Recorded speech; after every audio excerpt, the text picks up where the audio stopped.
Hello guys, welcome to my channel Pramit vlogs.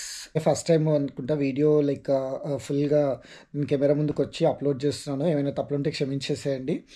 So చాలామంది అడుగుతున్నారు ఏమేమి వీడియోస్ చేయట్లేదు అని చెప్పేసి. ఈ మధ్య కొంచెం బిజీగా ఉండి అట్ ద సేమ్ టైం ఇక్కడ క్లైమేట్ కూడా చాలా ఫుల్గా చల్లగా ఉండడం వల్ల బయటికి ఎటు వెళ్ళడం లేదు అండ్ వీడియోస్ అప్లోడ్ చేయడానికి కుదరట్లేదు.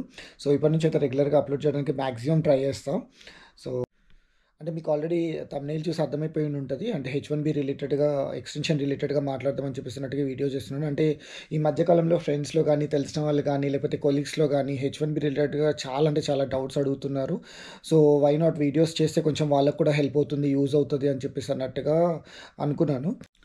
సో నేను హెచ్1బి ప్రాసెస్ దీని గురించి నేను నా ఫర్దర్ వీడియోస్లో చెప్తాను. ఇప్పుడైతే నేను హెచ్1బి ఎక్స్టెన్షన్ జర్నీ గురించి చెప్దాం అన్నట్టుగా అనుకుంటున్నాను.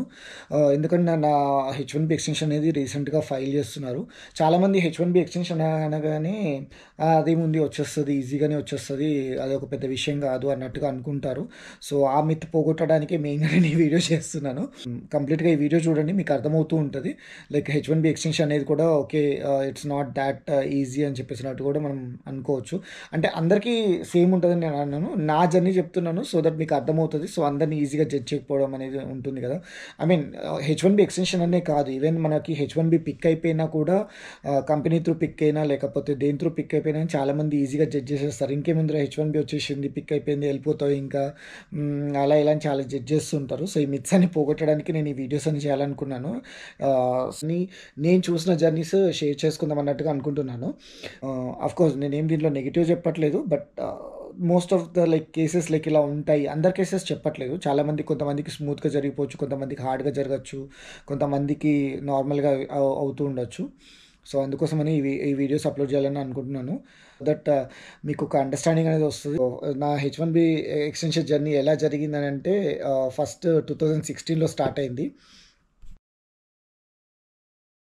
సో నా హెచ్1బి వీసా అనేది అరౌండ్ 2016లో స్టార్ట్ అయింది.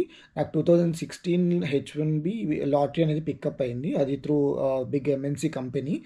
సో ఇక్కడ కంపెనీ నేమ్ డిస్క్లోజ్ చేయట్లేదు. సో జస్ట్ ఒక పెద్ద ఎంఎన్సి కంపెనీ అని చెప్పేసినట్టుగా అనుకోండి. సో అప్పుడు నాకు ఏంటంటే 1 ఇయర్ మాత్రమే వచ్చింది. అక్టోబర్ 2016లో అప్రూవ్ అయిపోయింది పిటిషన్. అక్కడ నుండి 1 ఇయర్ అంటే అరౌండ్ సెప్టెంబర్ 2017 వరకు వచ్చేస్తాను అంటే 2017 వరకు. సో చాలామంది ఏంటంటే హెచ్1బి అప్రూవల్ అనగానే 3 ఇయర్స్ వచ్చేస్తారు డైరెక్ట్గా అనుకుంటున్నారు. కానీ అది నిజం కాదు. యాక్చువల్గా 1 ఇయర్ రావచ్చు, మనకి 8 మంత్స్ రావచ్చు, 2 ఇయర్స్ రావచ్చు, at the same time max 3 years ఇస్తాడు. సో 3 ఇయర్స్ వరకు రావచ్చు మనకి హెచ్1బి అనేది. సో ఇదొక పెద్ద మిత్ ఏంటంటే హెచ్1బి ఎక్స్టెన్షన్ అనగానే, లేకపోతే హెచ్1బి అనగానే ఇమీడియట్గా డైరెక్ట్ 3 ఇయర్స్ వచ్చేస్తుంది, ఇంకేం ప్రాబ్లం ఉండదు అన్నట్టుగా అనుకుంటారు. అఫ్కోర్స్ చాలా మ్యాక్సిమం టైంలో 3 ఇయర్స్ వచ్చేస్తుంది. కానీ రేర్ కేసెస్లో మనకి ఏంటంటే ఇలాంటి సినారియోస్ జరుగుతాయి. ఏంటంటే 1 ఇయర్, 2 ఇయర్స్ అలా జరుగుతూ ఉంటాయి. మన లక్ ఏంటో ఆ టైంకి మరి 1 ఇయర్ మాత్రమే వచ్చింది నాకు. సో ఎగ్జాక్ట్గా అక్టోబర్ 2016 నుంచి సెప్టెంబర్ 2017 వరకు వచ్చింది మనకి. ఆ టైంలో 2017 ఆ టైంలో ఎంఎన్సీ వాళ్ళందరూ కూడా ఆల్మోస్ట్ 4 మంత్స్ ముందు ఎక్స్టెన్షన్ అనేది అప్లై చేసేవాళ్ళు. ఎందుకంటే అప్పుడు అప్రూవల్స్ అనేవి ఒక 4 మంత్స్లో వచ్చేసేవి. ఇప్పుడు 6 to 8 మంత్స్ వరకు తీసుకుంటున్నారు. కాబట్టి ఇప్పుడు కంపెనీస్ 6 మంత్స్ ముందు, 8 మంత్స్ ముందు అప్లై చేస్తున్నారు.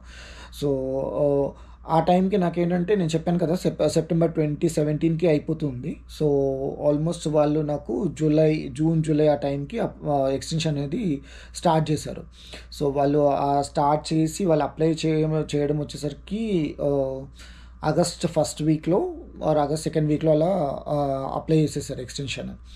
సో 2017 డిసెంబర్కి ఏమో నాకు ఆర్ఎఫ్ఈ పడింది.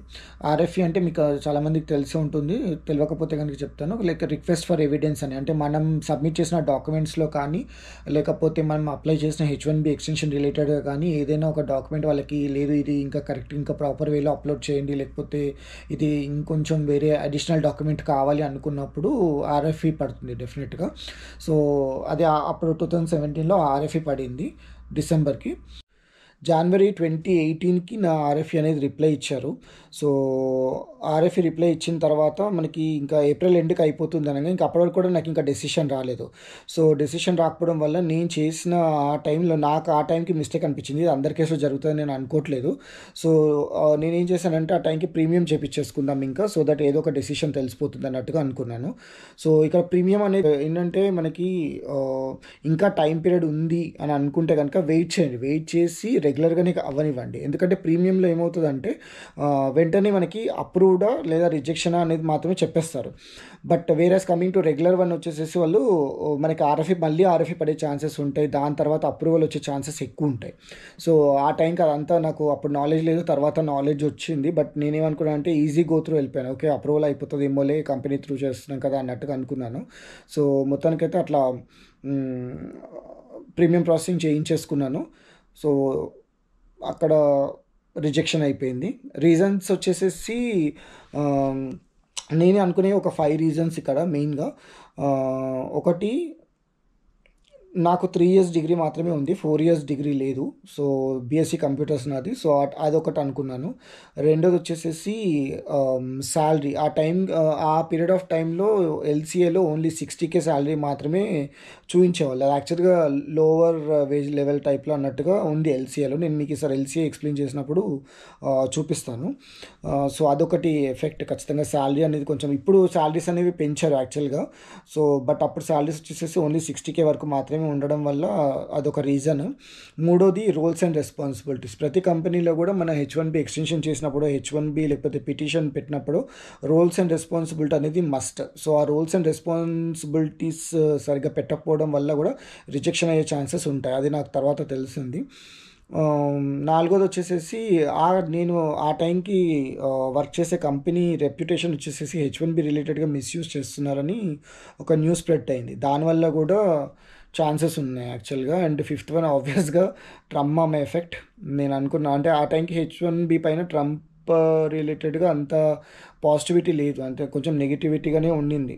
సో దానివల్ల కూడా రిజెక్షన్ అయిన ఛాన్సెస్ ఉన్నాయి. నాకనే కాదు, చాలామందికి ఆ కంపెనీ త్రూ చాలా రిజెక్షన్స్ జరిగాయి. చాలామంది వచ్చేసారు బ్యాక్కి. నేను ఒక్కనే కాదు. బట్ నేనైతే ఇంకొన్ని రోజులు ఉంటే బాగుండేది. ఆబ్వియస్గా మనం మిడిల్ క్లాస్, మనకి ఫినాన్షియల్ రిలేటెడ్గా కొంచెం బాగా స్ట్రెంత్ అవుతుంది అని చెప్పేసి అన్నట్టుగా అనుకునేవాడిని. సో బట్ చాలా అంటే చాలా డిసప్పాయింట్ అయ్యాను. బట్ యాజ్ యూజువల్ లైఫ్ కదా, గో త్రూ వెళ్ళాలి. సో ఇంకా ఏప్రిల్ 20, 2018కి కరెక్ట్గా రిజెక్షన్ అనేది వచ్చింది. సో ఇక్కడ రిజెక్షన్ అయిపోయిన తర్వాత ఇంకా ఇమీడియట్గా మనం ట్రావెల్ అయిపోవాలి, ఉండకూడదు. కంపెనీ మనకు 1 డే మాత్రమే టైం ఇస్తుంది. సో ఏప్రిల్ 21 నేను ట్రావెల్ అయిపోయి ఇండియాకి రావడం జరిగింది అన్నట్టు. సో ఇంకా యాజ్ యూజువల్గా కంపెనీస్ జంప్ కొట్టాలి, at the same time salary పెంచుకోవాలి అని చెప్పేసి అన్నట్టుగా ఇంకా ఎంఎన్సీ కంపెనీస్ జంప్ కొట్టాను. ఒక 2 కంపెనీస్ జంప్ కొట్టిన తర్వాత రీసెంట్గా 2021లో ఒక కంపెనీ జాయిన్ అయ్యాను. ఆ టైంకి లైక్ నా అదృష్టం కొద్దీ వాళ్ళు ఏంటంటే 2022లో మళ్ళీ H1B క్యాప్, అంటే H1B లాటరీ త్రూ మళ్ళీ వేశారు. లాటరీకి వేస్తే మన బ్యాడ్ లక్ అది పిక్ అవ్వలేదు. సో నేనేంటంటే నాకు ఆల్రెడీ ఓల్డ్ H1B ఉంది కదా అని చెప్పేసినట్టుగా మేనేజర్స్ని రిక్వెస్ట్ చేసి కొంచెం అప్రూవల్స్ తీసుకొచ్చుకొని ట్రాన్స్ఫర్ చేయమని అడిగితే మొత్తానికైతే ట్రాన్స్ఫర్కి ఒప్పుకున్నారు. ఆ జర్నీ అనేది నేను మీకు తర్వాత వీడియోస్లో చెప్తాను. సో ఆ జర్నీ ఎలా జరిగింది ఏంటి అనేది. ఎందుకంటే అంత ఈజీ కాదు H1B ట్రాన్స్ఫర్ చేయించడం, అందులో ఎంఎన్సీ కంపెనీస్ త్రూ చేయించుకోవడం అనేది అంత ఈజీ కాదు. సో ఆ జర్నీ అనేది మళ్ళీ చెప్తాను నేను మీకు. సో మొత్తానికైతే వాళ్ళు ట్రాన్స్ఫర్కి ఒప్పుకున్నారు. H1B అప్లై చేశారు. మేలో అప్లై చేశారు. యాక్చువల్గా మే 2022లో అప్లై చేశారు. మే 2022లో అప్లై చేస్తే అక్టోబర్ 2022కి నా పిటిషన్ అనేది అప్రూవ్ అయింది. అదృష్టం కొద్దీ సరే ఏమైందంటే 2.9 ఇయర్స్ వచ్చింది. అంటే నాకు అక్టోబర్ 2022కి పిటిషన్ అప్రూవ్ అవుతే మే 2025 వరకు వచ్చింది. సో ఇందాక చెప్పినట్టుగా ఎగ్జాక్ట్గా 3 ఇయర్స్ వస్తుందని లేదు, అలా అని చెప్పేసినట్టుగా రాదు అన్నట్టుగా కూడా లేదు, డిపెండ్స్. ఈసారి 2.9 ఇయర్స్ వచ్చింది కాబట్టి నెక్స్ట్ మళ్ళీ యాజ్ యూజువల్గా వీసా అండ్ ప్రాజెక్ట్స్ వెతుక్కోవడం, కంపెనీలోనే ప్రాజెక్ట్స్ వెతుక్కోవడం. అంటే ఇక్కడ ఆపర్చునిటీ ఉండాలి కదా, అంత ఈజీగా సెండ్ చేయరు. సో అందుకే చెప్పాను ఆ జర్నీ అనేది నేను మీకు మళ్ళీ సపరేట్ వీడియోలో తీస్తాను. సో నేను ఇక్కడ రావడం అనేది జూలై 2024 సో నేను జూలై 2024లో హైదరాబాద్లో ఫ్లైట్ ఎక్కాను. సో ఆ జర్నీ అనేది నా యూట్యూబ్ ఛానల్లో ఉంది, మీరు చూడొచ్చు. ఐ మీన్ మన్ చాలామందికి అది నచ్చింది.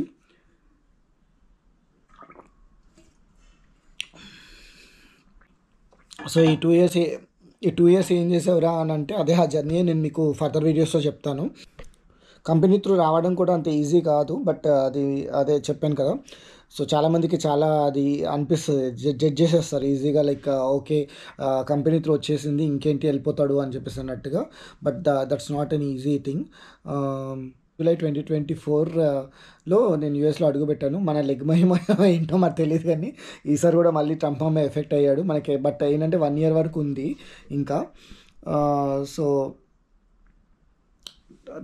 నాకు జనవరిలో, మొన్న 2025 జనవరిలో, ఇప్పుడు మే 2025కి నాది వీసా ఎండ్ అవుతుంది కాబట్టి జనవరి 2025లో నా వీసా ఎక్స్టెన్షన్ ప్రాసెస్ అనేది స్టార్ట్ చేశారు. సో 2025లో చేస్తే నేను ఫిబ్రవరి ఎండ్ కల్లా అప్లై చేశారు. సో ఈ లాస్ట్ టైం లాగా ఈసారి నాకు అంత, ఐ మీన్ అంత ఈగర్గా లేదు, లైక్ వచ్చేసేయాలి నేను ఇక్కడ ఉండిపోవాలి అట్లా అన్నట్టుగా ఏం లేదు. సో ఏదైతే అది అయిందని చెప్పేసినట్టుగా మళ్ళీ ఈసారి ఛాన్స్ తీసుకుందాం. అది కాక నాకు ఒక గ్రేస్ పీరియడ్ ఉంది, లైక్ మే వరకు ఉంది కదా. సో వేరే ఏదైనా ఛాన్సెస్ కూడా ట్రై చేయొచ్చు అని చెప్పేసి అన్నట్టుగా, ఒకవేళ రిజెక్ట్ అయితే అట్లా వేరే ఛాన్సెస్ ట్రై చేయొచ్చు అన్నట్టుగా నేను మళ్ళీ ప్రీమియం ప్రాసెస్కి వెళ్ళడం జరిగింది అన్నట్టు. సో ప్రీమియం ప్రాసెస్కి వెళ్ళిన తర్వాత లైక్ నాకు లైక్ నిన్ననే వచ్చింది అప్రూవ్ అయిపోయింది అన్నట్టుగా వచ్చింది. లైక్ ఈసారి 3 ఇయర్స్ అప్రూవల్ వచ్చింది నాకు. సో మొత్తానికి అయితే 2028 వరకు మనకు వచ్చింది. సో చూద్దాం ఫర్దర్ జర్నీ అనేది ఎలా ఉంటుందనేది. నేను ఇండియాకి వెకేషన్కి రావాలనుకున్నాను. వెకేషన్కి వచ్చినప్పుడు వీసా ప్రాసెస్ ఎలా జరిగింది ఏంటి అనేది నా ఫర్దర్ వీడియోస్లో నేను మీతో షేర్ చేసుకుంటాను. అండ్ ఇదనే కాదు, H1B క్యాప్ అంటే ఏంటి, క్యాప్ ఎగ్జామ్ట్ అంటే ఏంటి, ట్రాన్స్ఫర్ ఎలా జరుగుతుంది, అండ్ MNC కంపెనీలో H1B అనేది ఎలా చేస్తారు, ఆ జర్నీ అనేది ఎలా ఉంటుంది, ఇవన్నీ కూడా నేను ఒక వీడియోస్ చేస్తూ ఉంటాను. సో ఈ వీడియోస్ చూడడానికి మీరు నా ఛానల్ అయితే సబ్స్క్రైబ్ చేసుకోండి. అండ్ ఈ వీడియో కనుక నచ్చినట్లయితే కనుక లైక్ చేయండి, అండ్ ఎవరికైనా యూజ్ అవుతుంది అని మీకు అనిపిస్తే కనుక షేర్ చేయండి. Thank you for watching my video.